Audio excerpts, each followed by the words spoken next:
Jadi kalau bicara masalah bagaimana nasibnya, kalau saya pribadi, selama Kiai Haji Madudin itu tetap sebagai ulama, mungkin nanti seperti Ibnu Taimiyah, ya tetap sebagai ulama, walaupun pendapatnya dianggap syad di dalam banyak permasalahan, tetapi tetap ulama. Ya kalau yang lain nggak tahu, ya kalau memang bukan ulama, apalagi apa tiba-tiba menjadi ulama hanya karena bicara masalah nasab, paling lubu menyan. Assalamualaikum warahmatullahi wabarakatuh. Bismillahirrahmanirrahim. Allahumma sholli ala sayyidina Muhammadin wa ala alihi wa sahbihi ajma'in. Amma ba'du. Ja'alanallahu wa iyyakum min ahlil khairi was sa'ada fid dini wad dunya wal akhirah wa aslahallahu umurana wa umurakum wa umur ummati Muhammadin sallallahu alaihi wasallam fi sairil alam khassatan fi Palestin wa ghairiha. Amin Allahumma amin. Mungkin banyak yang membayangkan atau bertanya-tanya dari masing-masing kubu atau masing-masing kelompok atau masing-masing apa bahasanya ya, firqah lah ya. Kira-kira nanti bagaimana akhirnya ketika misalnya perseteruan dalam masalah nasab ini antara penelitiannya Kiai Haji Imaduddin dengan penelitiannya Gus Rumel ini sudah sama-sama terbuka, lalu sudah bisa dipastikan mana yang benar mana yang salah. Dimana kalau kita tanya kepada fans masing-masing, yang namanya loyalis, misalnya loyalisnya atau yang fans dengan tesis itu, ya pasti tidak mungkin menerima dengan dalil apapun. Ya. Begitu juga mungkin sebaliknya juga tidak akan menerima dengan dalil apapun. Tetapi pada akhirnya kan nanti ada batasan-batasan di mana memang sudah sangat nampak mana yang paling kuat hujahnya. Pertanyaannya itu kira-kira bagaimana sosok-sosok ini ya, entah Gus Rumail atau entah para habaib atau entah Kiai Haji Imaduddin, Gus Fuad dan orang-orang yang di situ itu bagaimana. Nah, sebelum kita bicara itu saya mau bicara prediksinya dulu. Sebetulnya kan kalau kita berpikirnya itu di tengah, artinya di tengah itu jangan dulu berpihak kepada siapapun. Lalu kita mau menilai dengan objektif, kita itu kan gampangnya begini. Sebelum kita menilai hujahnya, kita melihat dulu bagaimana prosesnya dan apa kekuatannya. Jangan dulu masuk ke materi, tapi secara bagian pengantarnya dulu. Misalnya Kiai Haji Imaduddin. Kiai Haji Imaduddin itu setiap menulis siapa yang meneliti tulisannya? Kan nggak ada. Oh berarti Kiai Haji Imaduddin itu menulis sendiri, mengkoreksi sendiri, mentashih sendiri, dan menyebarkannya sendiri. Itu Kiai Haji Imaduddin.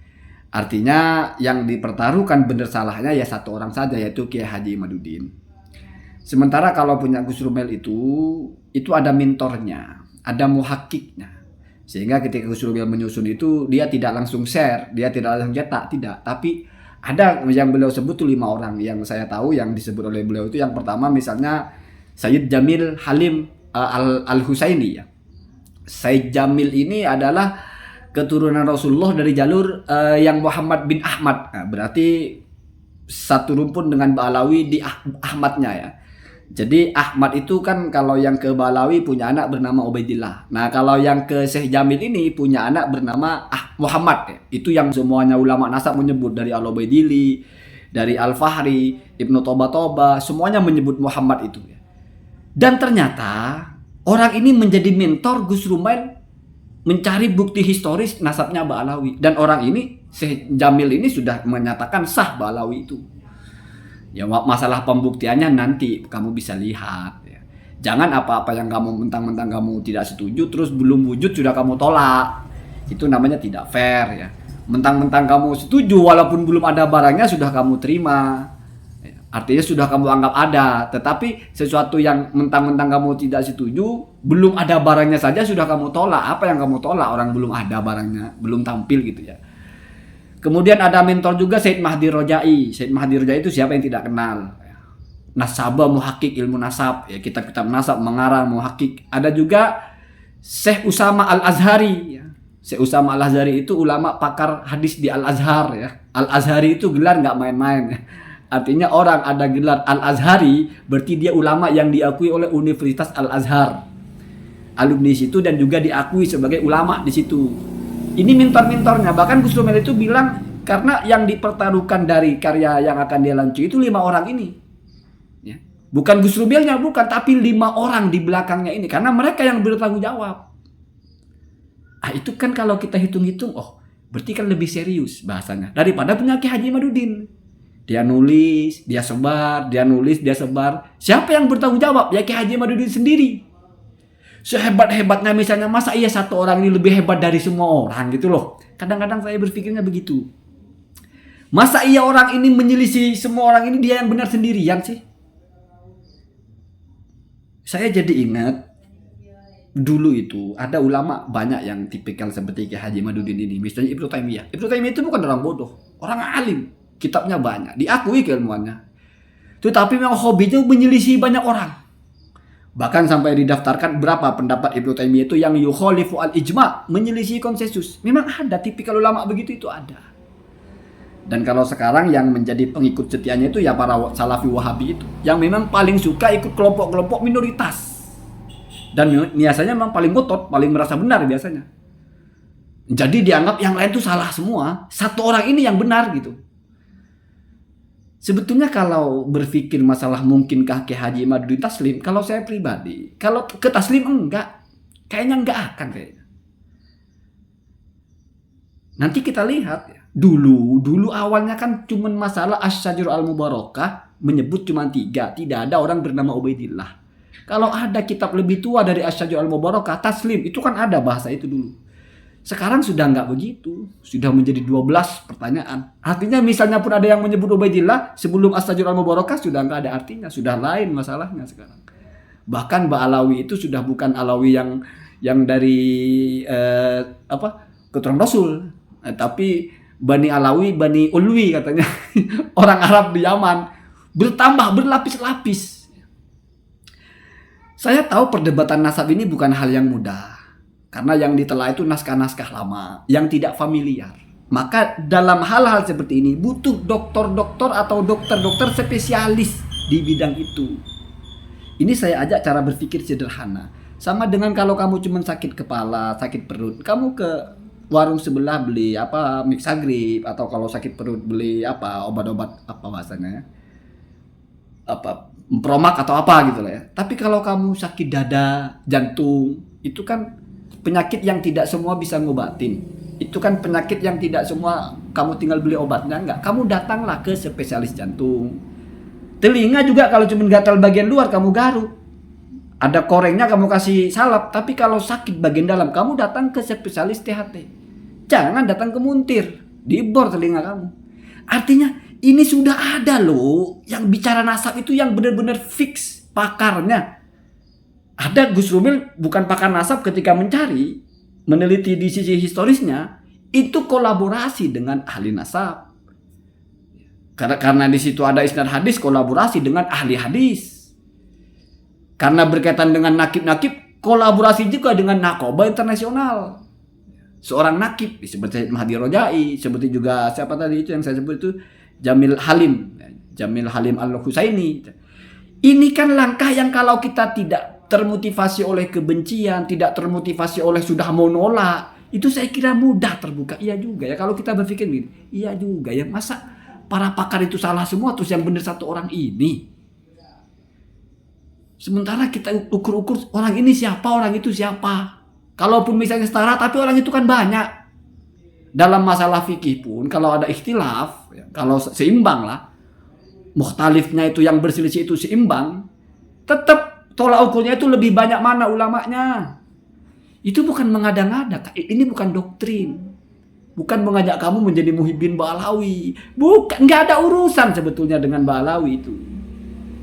Nggak ada urusan kamu menjadi muhibbin atau enggak. Yang menjadi urusan di sini adalah ada pembicaraan keilmuan, bicara tentang nasab orang, ada orang-orangnya yang berpotensi menyakiti mereka dan lemah. Kalau kita pakai teori yang sederhana tadi, satu orang melawan sekian banyak orang, gitu loh. Kalaupun ini dikembangkan menjadi Syekh Turbani, sudah mundur orangnya. Syarif Al-Akili sudah meninggal. Murad Sukri mungkin masih ada. Jadi saya jadi ingat tipikal ulama-ulama Wahabi juga begitu. Minoritas, ya Syekh Albani misalnya ya. Syekh Albani itu kan tidak asal terima Sahih Bukhari, masih diperiksa dulu. Sahih Muslim. Ya, Kutubus Sittah itu yang sudah dianggap sahih diperiksa lagi. Sehingga ada sahihnya Albani. ada Sohahahu Albani. Dan apa yang terjadi? Ada seorang Habib Balawi, Husain bin siapa itu, As-Saqaf, menulis kitab Tanaqudot lil Albani Al-Wadihah. Pertentangan Syekh Albani di dalam mentahrij atau di dalam mentahrij hadis ya. Di dalam menilai kesahihan hadis.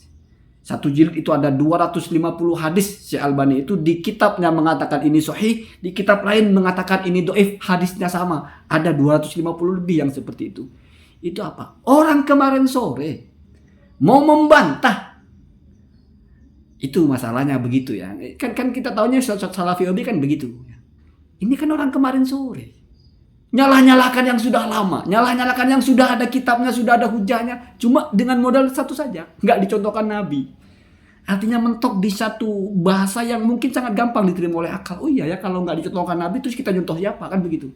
Nabi kan nggak pernah dulu qiyam berdiri maulidan, kan nggak pernah Nabi tanggal 12 maulidan nggak pernah Nabi. Itu nyontoh siapa sih? Itu kan masuk di akal. Di akal yang somplak. Seolah-olah kalau Nabi tidak pernah nyontohkan itu berarti bukan amaliyah. Walaupun saya tidak memastikan sama, tapi polanya sama. Kan nggak ada kitabnya yang sezaman misalnya. Misalnya gitu ya. Kan dalam Tahdhibul Ansab tidak ada. Saya yakin walaupun nanti misalnya ketemu kitab tua yang seusia itu, oh jangan-jangan kitanya palsu. Karena sudah semangatnya itu adalah semangat nafi. Semangat membatalkan. Apa buktinya kalau itu semangat nafi? Karena sudah belum selesai pembicaranya, didubbing dengan Balawi itu menzinahi tetangganya, memalsukan makam, antek Belanda, apalagi ya, mau menjajah, gennya Yahudi, seperti. Jadi kan spiritnya sudah itu. Ini yang saya bilang sulit untuk bisa selesai dan taslim, sulit. Tapi ya memang di dunia ini ada hal yang tidak selesai dengan tuntas. 1 lawan 1000 ya, saya ulangi lagi. Yang satu tetap aja kuah-kuah merasa paling benar. Tetap ada begitu ya. Sudah dari dulu ada banyak begitu ya. Jadi kalau bicara masalah bagaimana nasibnya, kalau saya pribadi selama Kiai Haji Imaduddin itu tetap sebagai ulama, mungkin nanti seperti Ibnu Taimiyah, ya tetap sebagai ulama. Walaupun pendapatnya dianggap syad di dalam banyak permasalahan. Tetapi tetap ulama. Ya kalau yang lain nggak tahu. Ya kalau memang bukan ulama. Apalagi tiba-tiba menjadi ulama hanya karena bicara masalah nasab. Paling lubo menyan ya, ulama itu nggak soal kamu bicara apa, tapi kapasitas keilmuan.